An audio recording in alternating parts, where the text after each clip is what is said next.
Hello student, एक बार फिर से स्वागत है आपके अपने YouTube channel hint study point में। आज हम कक्षा 10वीं के गणित की जो कि इंटरनेट पर मॉडल सेट जारी किया गया है उसका हम ऑब्जेक्टिव क्वेश्चन हल करने वाले हैं जो 2021 का है। तो चलिए यहाँ पर हम क्वेश्चन देखते हैं। यहाँ पर पहला क्वेश्चन 92/115 का सरलतम रूप है। सरलतम का मतलब है इसमें कितना से भाग दे कि यह छोटा हो जाए। जो भी है वो तो बहुत ही बड़ा है, 92/115 ये छोटा हो जाए। तो 92 में 23 से भाग देते हैं तो 23 चौका आएगा कितना 92, और 115 में 23 से भाग देंगे तो आएगा 23 पंचे 115। 23 पंचे 115, तो इसका सही उत्तर क्या होगा 4/5। इसीलिए एक का जो सही उत्तर होगा वो होगा ऑप्शन नंबर बी, 4/5। अगला क्वेश्चन है, दो परिमेय संख्याओं के बीच अधिकतम कितनी परिमेय संख्या हो सकती है। दो परिमेय संख्याओं के बीच हमेशा अनंत परिमेय संख्या हो सकती है, इसीलिए इसका ऑप्शन नंबर डी सही उत्तर होगा। अगला क्वेश्चन है 3 नंबर, निम्नलिखित में किसका दशमलव प्रसार शांत है। ए में दिया गया है 7/88, बी में दिया गया है 13/210, सी में दिया गया है 15/1600 और डी में दिया गया है 17/110। दशमलव प्रसार शांत निकालने के लिए सूत्र होता है p/2 के पावर m गुने 5 के पावर n। इस सूत्र के आधार पर मतलब जो ऑप्शन दिया गया है उसका जो हर है उसे गुणनखंड करके उसका गुणनखंड केवल 2 और 5 के रूप में आए, चाहे कितनी ही बार क्यों न आए, केवल 2 और 5 ही आए, ना कि 4 5 6 आए। अगर 2 और 5 ही आते हैं केवल, चाहे कितनी भी बार आए, तो वह दशमलव प्रसार शांत होगा।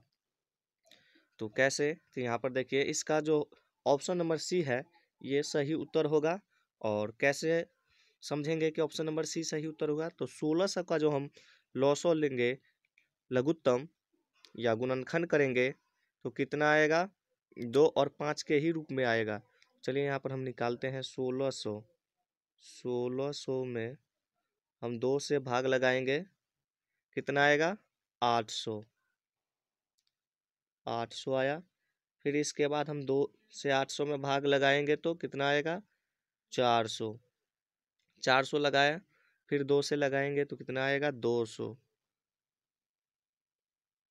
200 आया। अब 200 में फिर यहाँ से लगाएंगे, क्योंकि यहाँ पर नहीं लिख पा रहा हूँ मैं, यहाँ पर 2 से यहाँ पर लगा देते हैं भाग। यहाँ पर आएगा कितना 100, फिर 2 से भाग लगाएंगे 50, फिर 2 से लगाएंगे भाग 25, और फिर अब तो 2 से नहीं लगेगा, अब कितने से लगेगा भाग, सिर्फ 5 से। 5 से 25।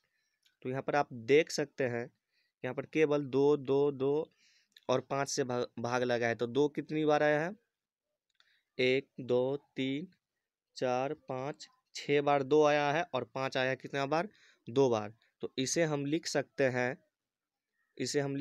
हैं 2 का पावर 6, 2 6 बार आया था, और गुने 5 कितना बार आया था, तो 2 बार, 5 का पावर 2। इसे हम लिख सकते हैं, इसीलिए इसका सही उत्तर क्या होगा, ऑप्शन नंबर सी इसका सही उत्तर होगा। अगला क्वेश्चन है 4 नंबर, बहुपद dy² plus by plus a के शून्यकों का गुणनफल होगा। शून्यकों का गुणनफल होगा क्योंकि हम शून्यकों का गुणनफल मतलब अल्फा इंटू बीटा को ही शून्यकों का गुणनफल कहते हैं, और अल्फा और बीटा शून्यक है द्विघात बहुपद के। तो अल्फा इंटू बीटा बराबर सूत्र क्या होता है, गुणनफल बराबर c/a।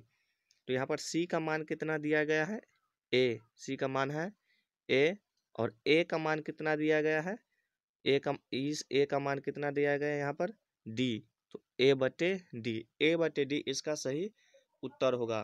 तो देखते हैं ऑप्शन नंबर कौन सा a/d, तो ऑप्शन नंबर यहाँ पर डी है, A/D। अगला क्वेश्चन है 5 नंबर, रूट अंडर 18 का परिमेयीकरण गुणांक है। परिमेयीकरण का मतलब होता है परिमेय संख्या। तो रूट 18 का परिमेय संख्या कौन होगा, मतलब रूट 18 को इसमें से किससे गुना करेंगे। ऑप्शन ए जैसे कि है √3, ऑप्शन बी √2, ऑप्शन सी √6 और ऑप्शन डी √18। इसमें से किससे गुना करेंगे कि यह परिमेय संख्या के रूप में आ जाए। तो सबसे पहले हम √18 को गुणनखंड के माध्यम से निकालेंगे। तो 18 को कैसे लिख सकते हैं, 18 का गुणनखंड क्या होगा, एक मिनट। 18 का सबसे पहले गुणनखंड निकालेंगे। 18 का गुणनखंड होगा 2 से भाग लगेगा 9, फिर यहाँ से 3 × 9, तो कितना आया 2 × 3 × 3।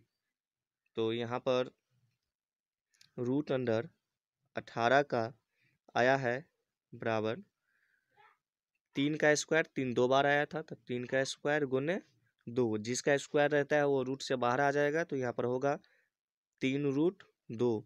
अब 3√2 को इनमें से जो ऑप्शन दिया गया है उसमें से किससे गुना करेंगे कि वह परिमेय संख्या हो जाए। तो यहाँ पर कितना आया है हमें 3√2। यहाँ पर हम पीछे आ जाते हैं। तो यहाँ पर अब हम 3√2 को अगर √3 से गुना करेंगे तो नहीं होगा। यहाँ पर अगर हम ऑप्शन नंबर बी में जो दिया गया है √2 को गुना करेंगे, तो यहाँ पर √2 को √2 से गुना करेंगे तो आएगा कितना 2 और 2 × 6। तो 6 क्या है, परिमेयीकरण कह सकते हैं या उसे परिमेय संख्या कह सकते हैं। याद रखेंगे कि हमेशा कोई भी संख्या हो सेम संख्या रहेगी, जैसे कि √5 को √5 से गुना करेंगे तो 5 ही होगा। अगला क्वेश्चन है 6 नंबर, सबसे छोटी अभाज्य संख्या है। सबसे छोटी अभाज्य संख्या है, तो सबसे छोटी अभाज्य संख्या क्या होगी। तो सबसे पहले जानेंगे कि अभाज्य संख्या किसे कहते हैं। वैसी संख्या जो 1 से भाग लगे या भाज्य हो और स्वयं से भी विभाज्य हो, वह संख्या अभाज्य संख्या होती है। इसमें ऑप्शन नंबर यहाँ पर देखेंगे सी जो है, यहाँ पर 1 है, 1 ही से लगेगा और स्वयं 1 ही है, इसीलिए 1 तो इसका होगा नहीं उत्तर। इसीलिए इसका सबसे छोटी जो अभाज्य संख्या है वो होगा 2, ऑप्शन नंबर बी, क्योंकि 2 जो है 1 से भी भाज्य है और स्वयं 2 से भी भाज्य है। भाज्य का मतलब इसमें भाग लगे, तो 1 से भी भाग लगेगा और 2 मतलब कि स्वयं से भी भाग लगेगा। इसीलिए 6 का जो सही उत्तर होगा वो होगा ऑप्शन नंबर बी 2। अगला क्वेश्चन है 7 नंबर, यदि a बराबर BQ + R, जहां a और b धनात्मक पूर्णांक तो यहाँ पर दिया गया है, कुछ ऑप्शन दिया गया है, तो इस ऑप्शन को देखेंगे। एक मिनट,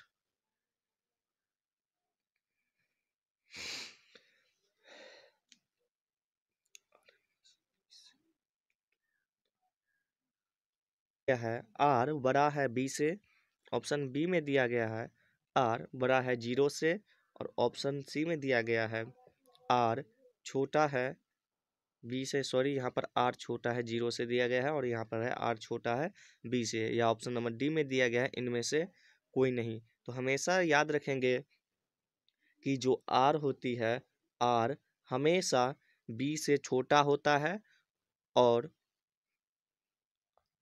R 0 से बड़ा या बराबर होता है, 0 से बड़ा या बराबर होता है। तो यहाँ पर इसका ऑप्शन नंबर सी सही उत्तर होगा। अगला क्वेश्चन है, अगर इस क्वेश्चन में कोई भी डाउट हो तो इसका आप सही उत्तर कमेंट बॉक्स में कीजिए। अगला क्वेश्चन है 8 नंबर, निम्नलिखित में कौन परिमेय संख्या है। निम्नलिखित में कौन परिमेय संख्या है, तो ऑप्शन नंबर डी इसका सही उत्तर होगा। कैसे, यहाँ पर है 6√5 √5, यहाँ से √5 विभाज्य हो जाएगा तो बचेगा कितना 6, और 6 क्या होगी परिमेय संख्या होगी। इसीलिए option number D, option number D इसका सही उत्तर होगा। अगला क्वेश्चन है 9 नंबर। 9 नंबर कहा गया है कि द्विघात बहुपद x square plus 12x plus 35 के शून्यक है।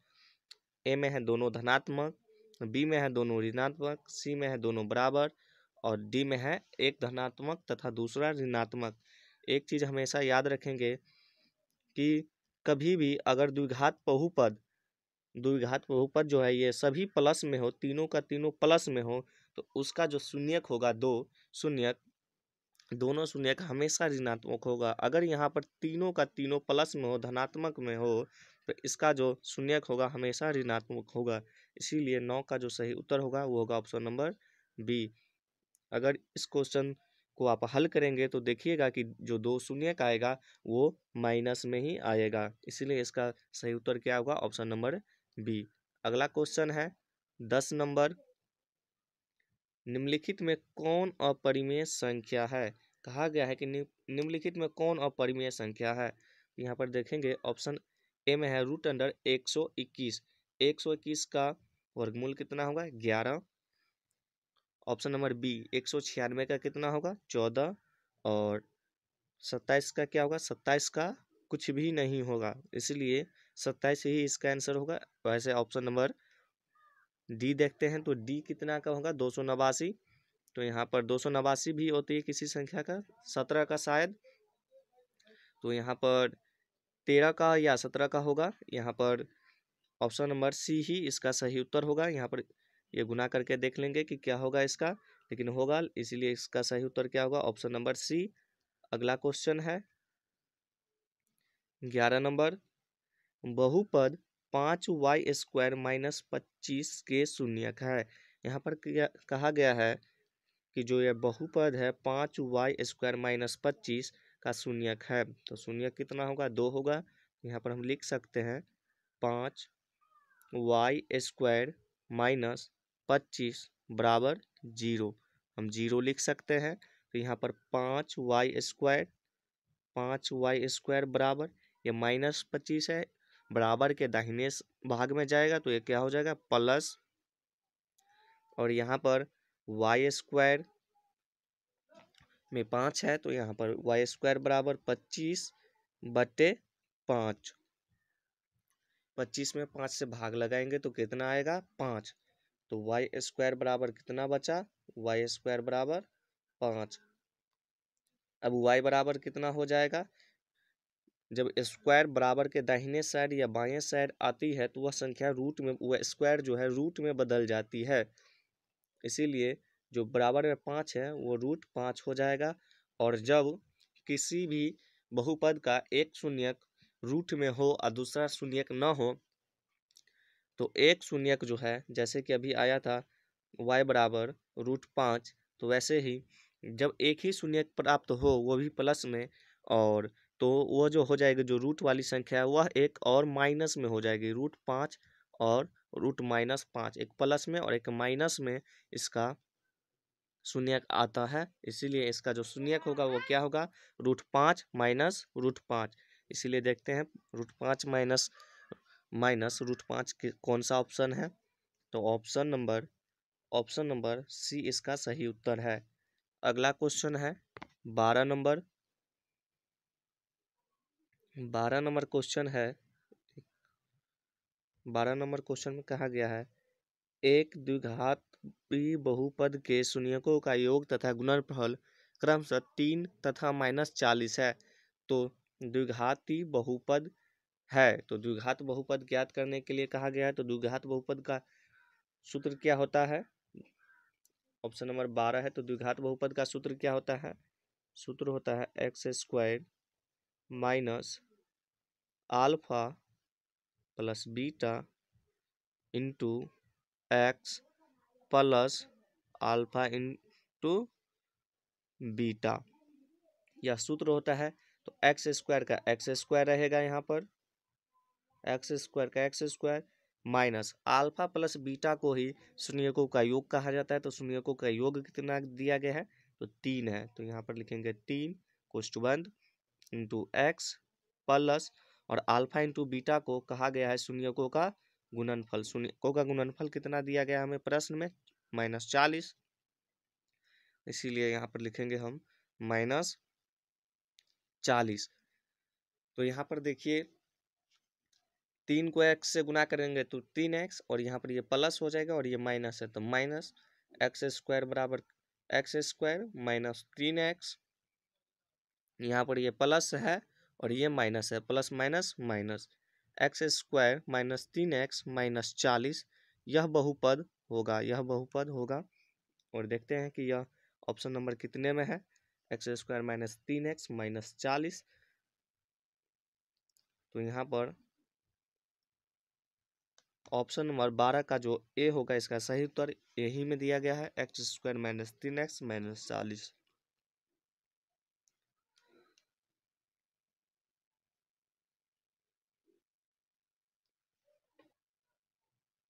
अगला प्रश्न है 13 नंबर। अगला जो प्रश्न है 13 नंबर, युग्म समीकरण x प्लस 2y बराबर 4 तथा 2x प्लस 4y बराबर 8 का है।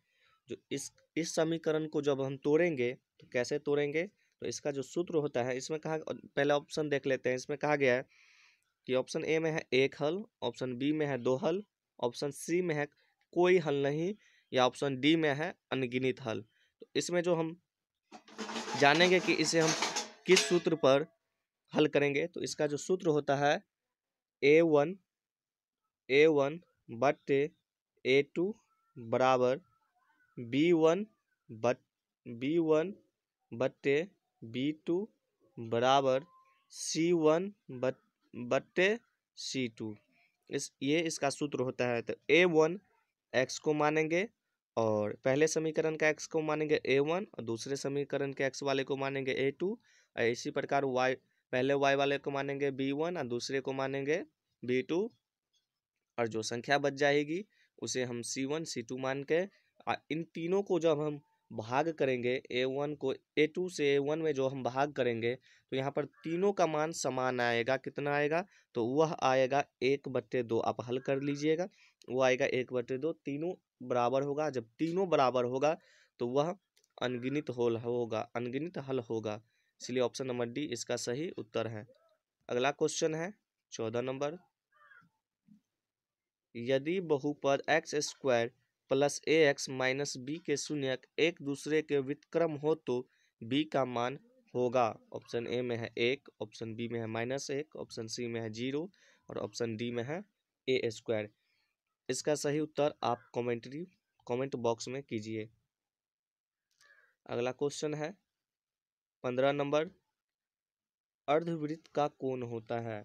जो अर्धवृत्त है उसका कोण क्या होता है, तो हम जानते हैं कि जो वृत्त होती है, वृत्त वह 360 डिग्री की होती है। वह कितने डिग्री की होती है, 360 डिग्री की होती है। ये केंद्र जो है इसका 360 डिग्री की होती है पूरा वृत्त, और जब इस वृत्त को आधा किया जाएगा ऐसे, तो यह कितने डिग्री में बच जाएगा, 180 डिग्री में। तो यहाँ पर आप गौर कीजिए कि यहाँ पर कोई भी ऑप्शन जो है 180 डिग्री नहीं दिया गया है, इसीलिए इसका जो टाइपिंग मिस्टेक है 15 का, इसलिए याद रखेंगे कि 15 का जो दिया रहेगा अर्धवृत्त का कोण, तो वो हमेशा 180 डिग्री होगा इसका सही उत्तर।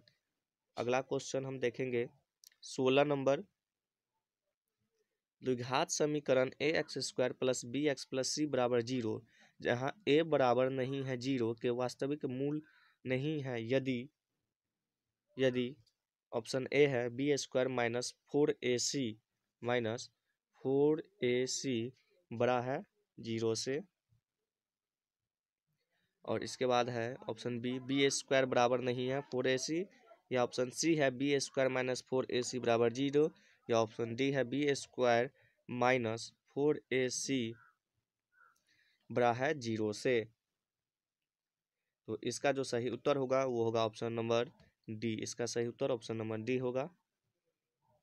अगला क्वेश्चन है 17 नंबर, यदि अल्फा तथा बीटा समीकरण 2x square minus x minus 6 बराबर 0 के मूल हो तो 1/अल्फा प्लस 1/बीटा बराबर होगा। तो क्या होगा,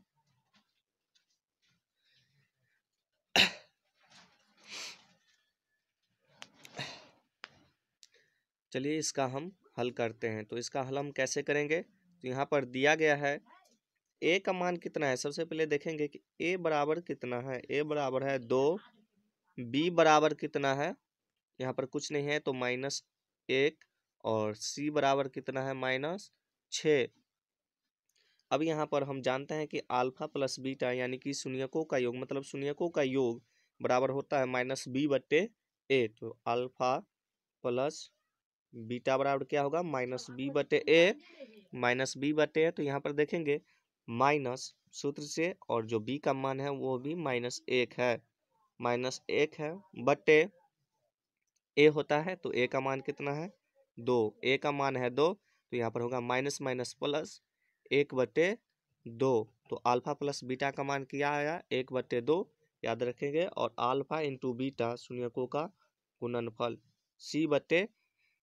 सी का मान कितना है डायरेक्ट हम लिख लेते हैं, सी का मान है -6, और ए का मान कितना है, ए का मान है 2, तो 2 1 2, 2 3 6, -3 हुआ।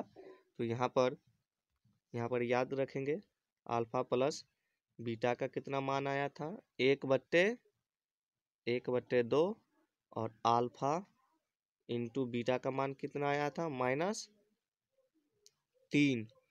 अब हमें इसका मान निकालना है, तो इसको जो हम बनाएंगे तो यहाँ पर हम बट्टे जो जोड़ होता है वो हो जाएगा। तो अल्फा और बीटा का हम लॉसो निकालेंगे, तो अल्फा इंटू बीटा, यहाँ पर अल्फा से अल्फा कटेगा तो यहाँ पर बचेगा बीटा, और प्लस यहाँ पर बीटा से बीटा कटे तो यहाँ पर बचेगा अल्फा।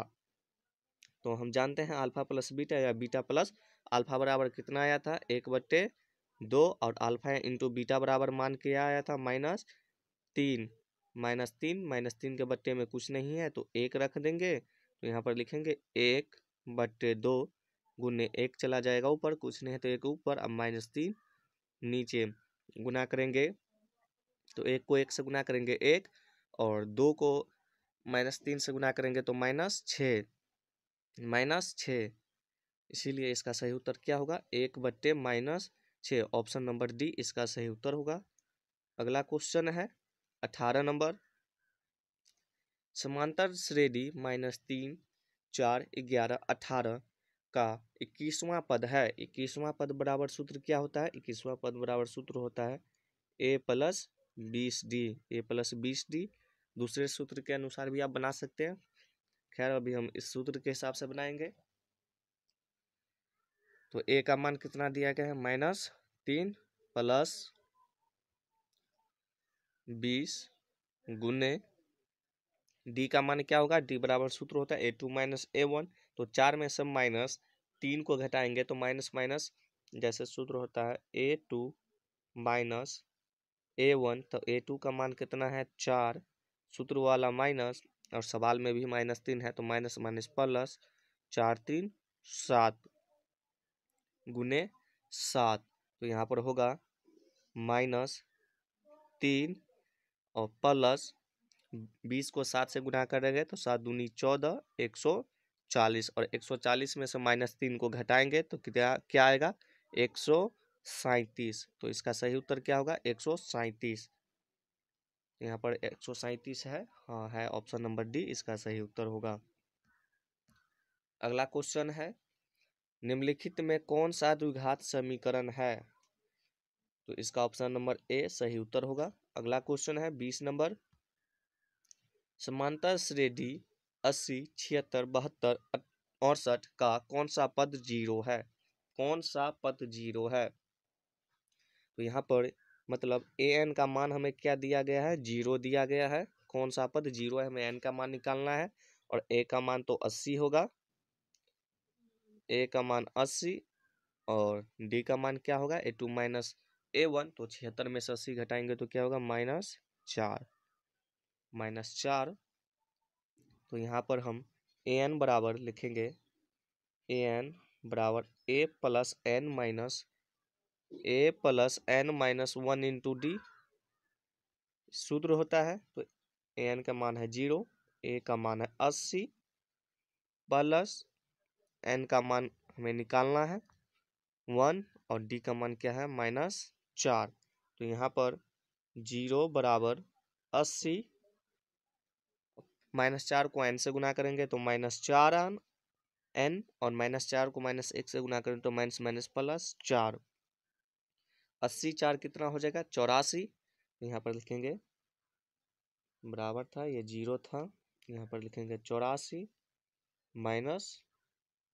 -4 n। तो यहाँ पर हम लिखेंगे 0 बराबर 84 -4n। 4n को बराबर के इस साइड ले जाएंगे तो प्लस में होगा। 4n बराबर 84, 4 से भाग लगाएंगे, n बराबर 84/4। 4 से जब इसमें हम भाग लगाएंगे तो 4 दूनी 8, 4 एकम 4। n बराबर कितना है 21। इसका जो सही उत्तर होगा क्या होगा, ऑप्शन नंबर बी 21। अगर आपको क्वेश्चन ये अच्छा लगा वीडियो तो आप हमारे चैनल को सब्सक्राइब करना ना भूलें, और इससे आगे का जो क्वेश्चन बचा है वो हम अगली वीडियो में बताएंगे, जल्द ही बताएंगे। कृपया आप हमारे चैनल को सब्सक्राइब करना ना भूलें। धन्यवाद।